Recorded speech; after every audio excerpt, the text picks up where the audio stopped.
Сталь закаляется в огне, а горец в тяготах дороги. Пока крепки рука и ноги, победно будешь на коне. А потому цени свой край, что кормит и коня, и друга. Но главное, должна подпруга надежная быть, не забывай. Известно то, что горец не брецает попусту оружием.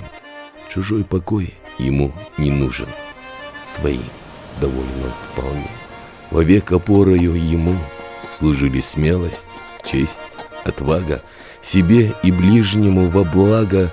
И я прошу тебя, ингуш, быть стойким к современной пыли.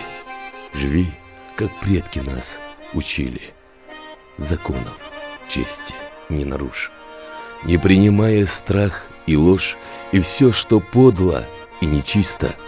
Нрав у тебя порой неистов, но в спину ты не всадишь нож. И помни, главный наш завет в том, чтобы не кичиться кровью, а мир одаривать любовью, неся огонь ему и свет.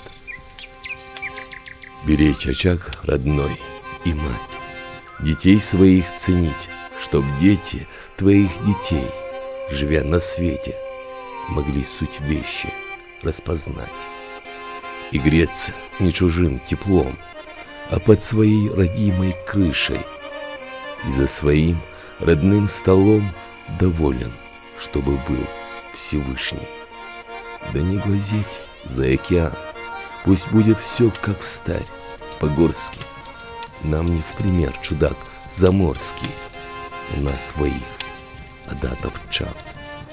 Ведь наш Кавказ как сказка сам, ущелья, горы, водопады такой исполнены услады, что дух взмывает к небесам. А Сакля запахом костра, объятая и блюд домашних, возвышенная словно башня покажется. И как сестра любезной можно ли не парить в таком возвышенном пейзаже? Здесь, кажется, ребенок даже стихами вслух заговорит.